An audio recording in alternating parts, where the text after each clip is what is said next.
Kenneth Branagh and Hercule Poirot are back solving another murder mystery case. Now, this movie is really, really good. However, if it was just a little bit tighter, it really could have been absolutely stratospheric.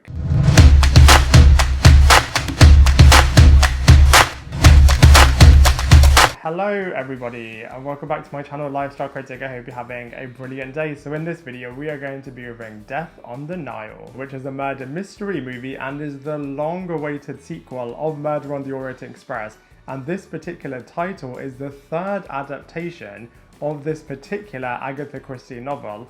And once again we have another ensemble group of characters together where a murder takes place and Hercule Poirot must once again solve the case. Now, this movie has all of the right ingredients for a brilliant murder mystery movie, and it is really, really fun. However, I just feel like the ensemble group of characters just could have been so much stronger, and if they were, this movie could have been absolutely incredible, and I'm going to be breaking it all down for you in this movie review. So we open up this movie explaining the origin storyline of Hercule Poirot's iconic moustache, and it also explains why he's dedicated his life to be single and also solving all of these murder mystery type cases.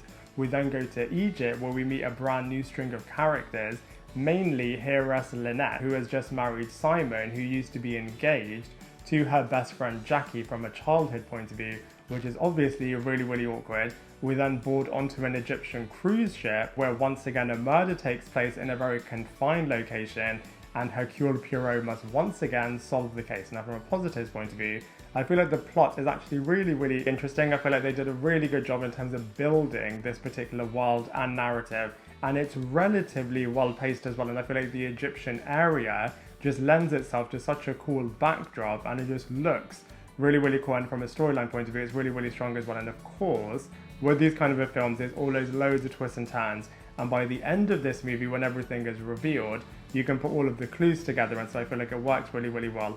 However, from a negative point of view, like I teased earlier, the ensemble group of characters just unfortunately don't work that well together, and there's only a few of them that you really care about and that you know, as there are only a few that are really, really developed, and the others are just ultimately the true definition of secondary characters, which is a bit of a shame. But you know, that being said, it is a really, really fun ride, no pun intended. Like I said, being on this cruise ship in the River Nile, it was just absolutely incredible. And so from a storyline point of view, whilst it definitely could have been a lot stronger, I do feel like it works really, really well for this particular murder mystery narrative that they are telling on the Nile. So the cast and characters, like I said, some of them are really, really great. However, most of them, unfortunately, just could have been so much stronger. So let's go through them one by one. So first up, we have Kenneth Branagh, who is back as the awesome Hercule Poirot. And Kenneth Branagh himself is the director, producer, and the main lead character in this movie. So it definitely is his film. And like I said, I absolutely love how you have a bit of an origin storyline of his iconic moustache, which is really, really cool. And also it's really, really interesting, as in present day, you get to see how arrogant this guy is, as obviously he is very, very skilled and very, very experienced in kind of solving all of these kind of cases. So you can really see it really getting into his head. Then you really get to see that arrogance playing out, which I think is really, really funny. But that being said, of course, it is kind of true, as he is really, really skilled in kind of solving all of these cases and really is an instant scene stealer. Such an iconic character and really does lift a room. So I feel like Kenneth Branagh does a really, really good job as the Hercule Poirot character. Next up we have Gadot, who equally does a really, really good job as the heiress Annette. She's a really, really wealthy character, and I absolutely loved from this character's perspective how she really doesn't know who on earth she can trust, and it really does do some excellent social commentary in terms of how different characters treat people that have a lot of wealth, and just the difficulty of knowing who you can trust and just seeing all of the interactions, the way in which people look at each other.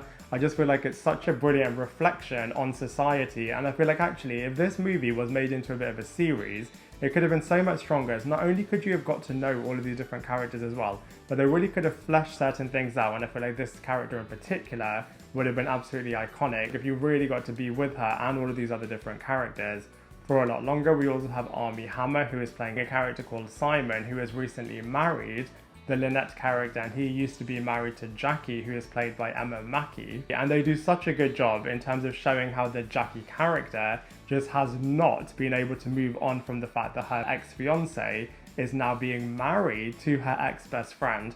and just the raw rage and anger and massive multitude of different emotions that this character is feeling, I just feel like it's communicated so brilliantly in this movie. Next up we have Tom Bateman, who is playing a character called Book, who is actually returning from Murder on the Orient Express as Hercule Poirot's friend. And I absolutely love the connection that we have from the first movie to the second movie, not only from Hercule Poirot's perspective, but also his best friend entering into this movie as well. And he actually has a bigger part to play in this film, as he's got a bit of a relationship with one of the characters on the ship. And then we have all of the other secondary characters played by Letitia, Wright, Jennifer Saunders, Russell Brand, Dawn French, Annette Bening. All of them are fine, and they do a good job with the script and material that they have. But like I said, I wish they would have fleshed them out so much further. But that being said, you know, this movie has got a particular runtime, and I do feel like it pushed it as far as it can go. But like I said, I just feel like they could have done so much more with their great ensemble group of characters. But that being said, it doesn't necessarily take away from the excellent storyline narrative. So from a visuals point of view, Death on the Nile looks absolutely incredible for that main reason. I mean, you're on the River Nile, which looks absolutely incredible. This amazing cruise ship as well is absolutely incredible as well. Seeing the pyramids as well with the Hercule Poirot character, with his particular zany personality, is really, really wicked. I mean, certain sequences you can really tell that they are just in front of a green screen, as the CGI just looks very, very apparent. But that being said, for the vast majority of the sequences, they look absolutely wicked, and it's just such a fun ride, and it's such a visual delight from a cinematography point of view. So from a comparisons point of view, I actually do feel like Death on the Nile is so much stronger than Murder on the Orient Express. I mean, that movie was really, really cool as well. Whilst the ensemble was definitely stronger in the first film, I feel like from a narrative point of view, Death on the Nile was definitely more enjoyable and easier to follow. As well, I don't think this movie is as good as Knives Out, as that one absolutely killed it and smashed it, not only from a storyline narrative point of view, but that one really did demonstrate how you do an excellent ensemble group of characters set within a murder mystery scenario. And I would say Death on the Nile is on the same level as Murder Mystery, Sherlock Holmes, and A Simple Favor. So overall, with Death on the Nile, despite the fact that it had a bit of a slow start and a bit of an average ensemble group of characters, I did really, really enjoy this film. I mean, going into it, I was expecting a lot more from it, especially based upon the fact that we've waited so long for this movie to come out, and I just feel like it could have been so much stronger than it was. But you know, that being said, I did have a really, really good time with it, and so for all of those reasons, I'm going to give it a solid 6.5 out of 10. Now I'd love to hear from you. Let me know what you thought of Death on the Nile in the comment section below. Otherwise, I look forward to seeing you in my next video.